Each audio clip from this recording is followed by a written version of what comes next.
For my project, I chose to analyze No Country for Old Men. The book, written in 2005 by Cormac McCarthy, acclaimed author of Blood Meridian and All the Pretty Horses, McCarthy uses a stark and spare Hemingway-esque style and elements of the Western genre to explore dense themes of violence, fate, death, and nature.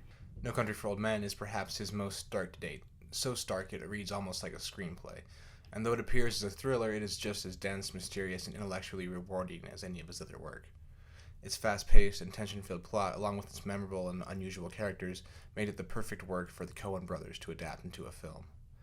McCarthy and the Coens craft a story that takes on and subverts typical genre conventions, turning them on their head for a disorienting, almost shocking effect. The result was a brilliant success, a near-identical recreation of McCarthy's vision, with a few of the Coens' fantastic own twists and sensibilities added for the film, leading to one of the most acclaimed films of the era that has gone on to become a modern classic. Who can ever forget the face of Javier Bardem as the monstrous, yet strangely sometimes almost comical, Anton Chigurh?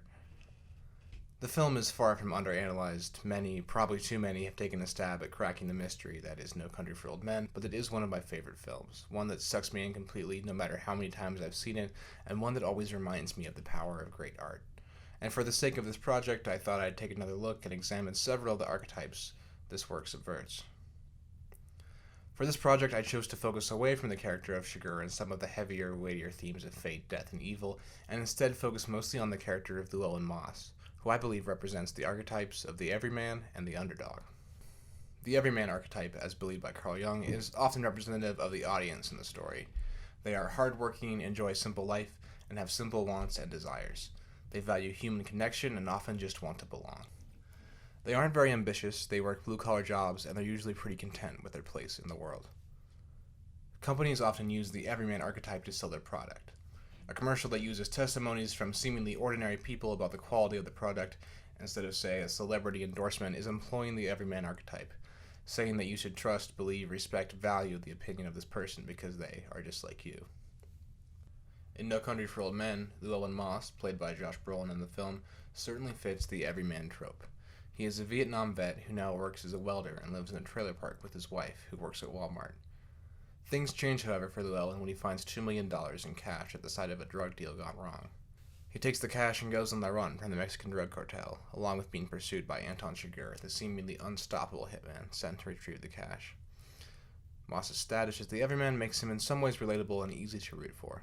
How many of us would be tempted to take the cash if we found it, and though he is taking something that doesn't belong to him, he is taking it from dangerous criminals who acquired it illegally, making him a little more sympathetic. He wants a better life for himself and his wife as well, but is unprepared for the consequences of his actions. Just how ethical Moss is certainly not black and white. In an act of kindness, something that falls more in line with the typical Everyman trope, Moss ventures back to the scene of the crime to bring water to one of the wounded cartel men.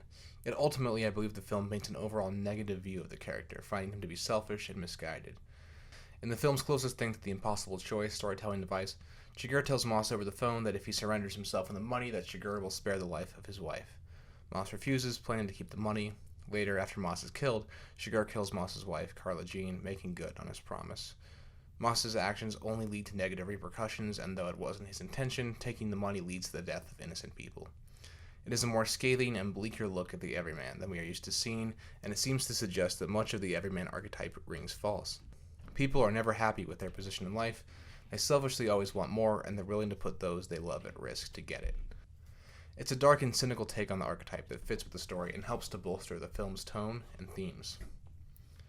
The Everyman archetype can easily transition into the second archetype I wanted to focus on, the Underdog.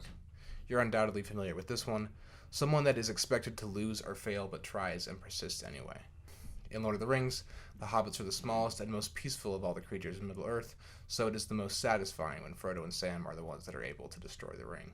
Underdogs don't always have to win, either just put up a good fight, learn something along the way, or preferably inspire others. Perhaps the most famous underdog film, Rocky, ends with Rocky losing the fight but still finding love and earning the respect of the city.